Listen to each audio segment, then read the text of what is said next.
I would first like to apologize for not uploading the videos on lipids because, well, I don't know. I think I just forgot about it. So I really do apologize because I've seen some of the comments and you all have been asking me, where are lipids? Where's the video on lipids? We need that video. I'm really sorry for the delay, but better late than never. So, when we are talking about lipids, the first thing to actually know about lipids, of course, we want to ask ourselves the question, what exactly are lipids? The weird thing about lipids is, in a few biochemistry books, they will actually mention that it is quite hard to define what a lipid actually is. All right, but there is a general consensus that lipids are basically made out of alcohols merged together with carboxylic acids or organic acids. Now, you don't need to memorize that part at least, but what we do have to memorize, however, is lipids are basically a class of molecule made out of carbon, hydrogen, and oxygen. There are some exceptions, but most lipids will have carbon, hydrogen, and oxygen, which is the same as carbohydrates. But in carbohydrates, the ratio of carbon, hydrogen to oxygen is 1 to 2 to 1. In lipids, however, it does not follow the 1 to 2 to 1 ratio. Usually, you'll have a lot of carbon, a lot of hydrogen, but very little oxygen, as we will see later when we are talking about the examples of lipids. As I am repeating myself here, is lipids usually are formed by bonding together alcohols and fatty acids through a process known as esterification. That's a little bit of extra bit of knowledge when you're talking about organic chemistry. For the purpose of A levels, however, there are only two types of lipids that you'll have to know, which are triglycerides. You may have studied this in O levels, and triglycerides are split into oils and fats. And the second type is phospholipids, which are going to be further elaborated upon in chapter 4. Just a little bit of an editing over here. I did forget the third type of lipid, which is known as cholesterol. So just put that as an extra bit of knowledge as well, because that's also another type. That's also another type of lipid that you have to know. But again, cholesterol is also going to be talked about in chapter 4. So for the purpose of this chapter, I think it's just important to know triglycerides and phospholipids at least. So if you remember your O-level lesson on biology, your teacher may have drawn triglycerides in this kind of diagram. And especially when I teach O-levels, some of my students will ask me, why are these triglycerides or lipids represented like these weird rectangular things with squiggly lines attached to it? It looks a bit like a weird jellyfish. So why does it look like that? Are triglycerides just jellyfish? Obviously not. They are not jellyfish. But why is it represented like that? So this is where we have to look at it. So as you can see here, I'm just basically taking out the triglyceride molecule. I'm highlighting the rectangular part. Let's look at that one first. Now that rectangular part is known as something called glycerol, which is actually a type of alcohol. Now, why is it represented in a rectangular shape? Because the glycerol has a chemical structure that looks like this. However, as students, it is just important to know that the functional groups over here are the OH groups, which I've highlighted in pink. Okay, so a simplified way of drawing the glycerol in the exam is drawing out a rectangular and just putting out OH groups on the side. And it must have 3 OH groups. That is how you represent the glycerol molecule. That's all you have to know for the glycerol. So obviously, if you look at the triglyceride, it also has that squiggly looking things. So what are those squiggly looking things then? Those squiggly looking things are basically referred to as something called fatty acids. Okay, so fatty acids are going to be a little bit more complicated. So let's talk a little bit about fatty acids. The general structure of fatty acids it is made out of something known as hydrocarbon tail and the carboxylic acid head. So what exactly is it? The hydrocarbon tail in the name is just basically carbon atoms attached to hydrogen atoms. That's basically it. And the carboxylic acid head is just a carbon atom having a double bond with an oxygen and also a single bond with an OH group. Merging together these two things, the carboxylic acid head and the hydrocarbon tail, will actually give you the fatty acids. That's how it looks like. So the green color part on the right represents the head, and the red color elongated part on the left will represent the tail. Now, some of my students will then ask the question, does the amount of carbon in the hydrocarbon tail matter? For your level, it doesn't matter. If you see in my diagram, I have drawn out 8 carbons in the hydrocarbon tail, but the number of carbons can be quite variable. Some of them can go up to 12, some can go up to 17. You don't have to memorize that. What you just have to know right now is the fatty acids will have the hydrocarbon tail and also the carboxylic acid head. That's all there is to it. And I've also put it as a reminder here, the length of the tail may vary. So, of course then, when you draw it out, it looks like a linear shape. But in reality, what happens is, because of bond angles, the carbon tail will actually form a kind of zigzag shape. That is why that squiggly line appears when you are representing fatty acids. So it's not a jellyfish, it's just the nature of the tail. That's how it looks like. When we are talking about the fatty acids, the tails can be saturated or unsaturated. Now, the word saturation basically means, as a definition, is to fill something or someone with something until no more can be held or absorbed. So I would always tell this to my students, like if you can just imagine like a bus, okay? If you have a bus and I say that the bus is saturated with passengers, what that means is the bus cannot hold any more passengers even if it wanted to. But if I say the bus is unsaturated with passengers, there is still space to fill the bus with more passengers. That's what it means. The word saturation just means when you say that something is saturated, it means that it has been filled to its maximum capacity. And unsaturated is the opposite. It is not filled to its maximum capacity. So what does that mean in the context of fatty acids? So you see, in my fatty acids over here, if you look at this fatty acid that I've drawn out, now imagine if a hydrogen wanted to be attached to the tail. Is there any space for the hydrogen atom to enter and occupy the hydrocarbon tail?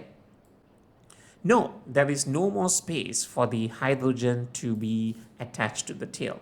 This means that this fatty acid is referred to as something called as the saturated fatty acid. That's what that means, because the tail has been filled to the maximum. However, if you notice the fatty acid on the right, there's a slight difference, okay? And in that slight difference over there, you notice that at the hydrocarbon tail, there are 2 empty spots where there are no hydrogen.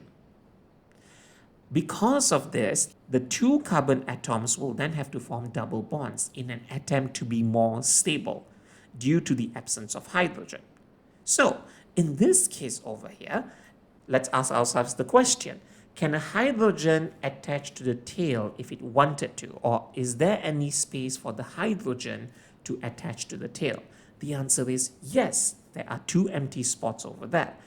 Therefore, this fatty acid is referred to as the unsaturated fatty acid.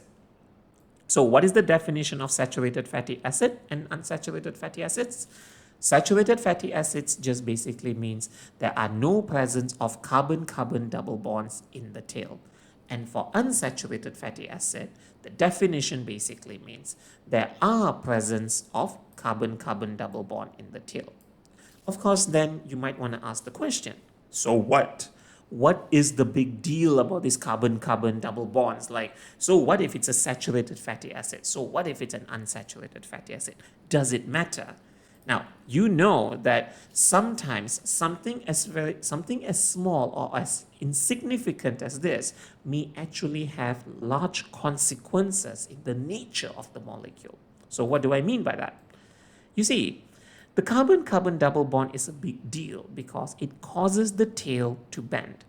In the saturated fatty acid, the shape of the tail is actually generally a linear shape. Yes, it does have a zigzag, but the overall shape of the tail is linear, right?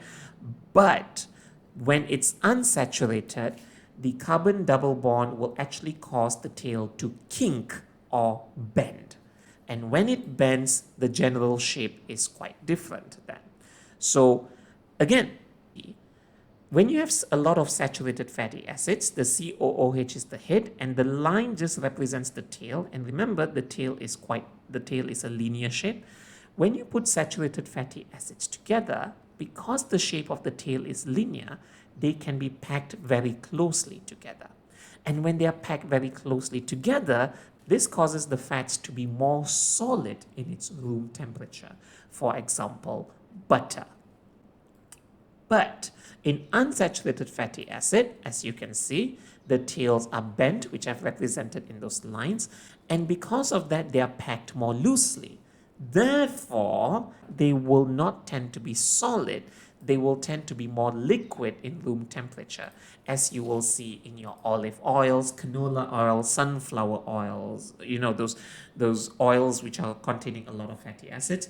But in oils, the fatty acids they have a higher proportion of unsaturated fatty acids because they are packed more loosely. Why are they packed more loosely?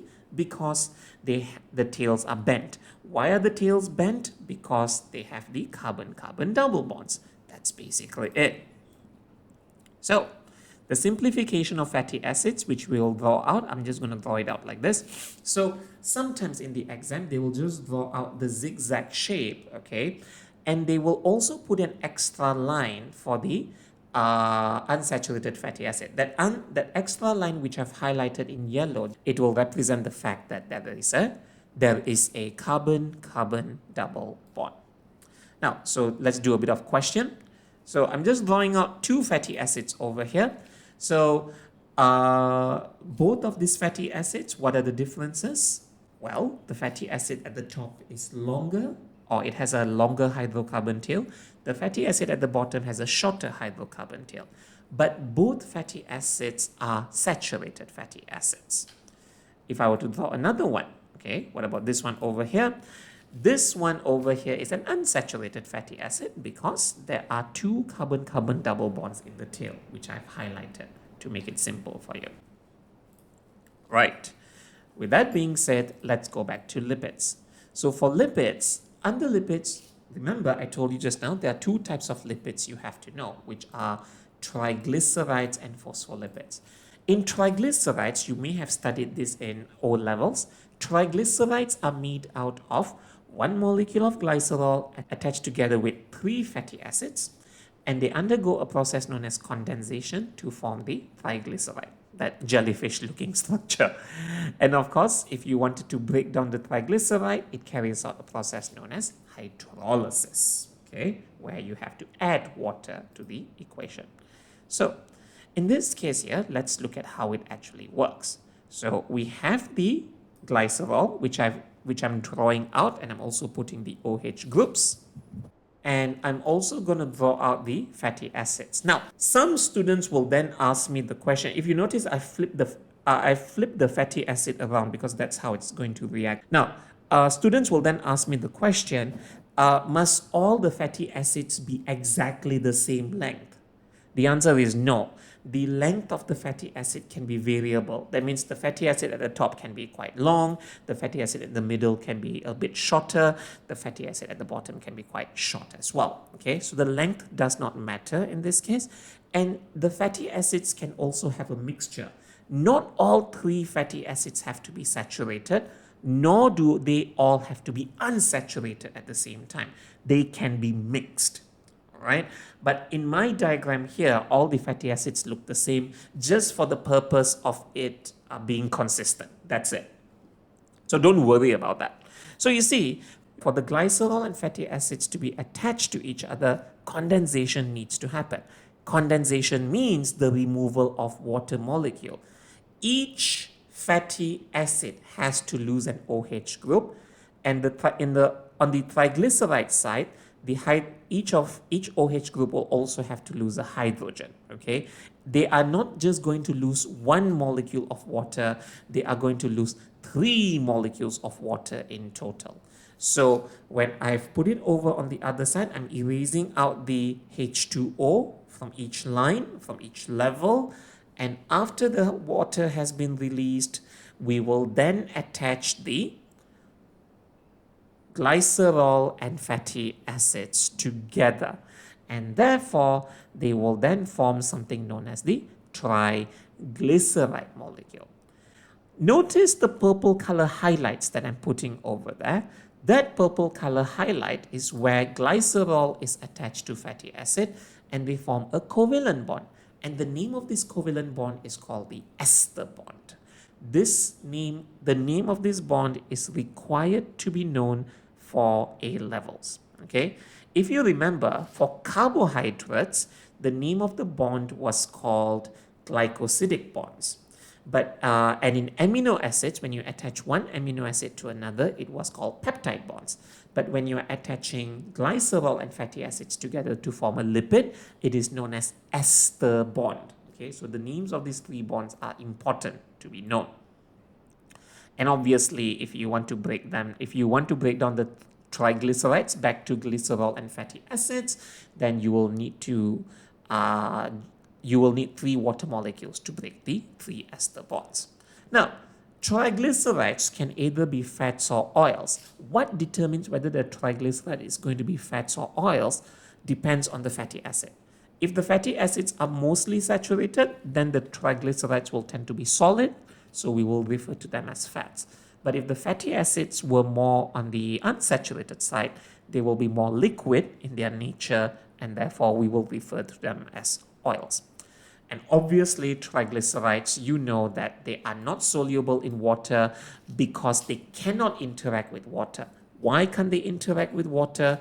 Because they are nonpolar. I did address this when I was talking about the solubility of substances in water in a different video. I'm going to put a link at the top right corner so you can click on that video if you need a refresher on that. So obviously, then what's the function of triglycerides? The main function of triglyceride is it is an energy storage molecule, which means to say it is a fantastic source of ATP when it is broken down through respiration. In fact, triglycerides are able to yield more ATP compared to carbohydrates because of the fact that they have more carbon-hydrogen bonds.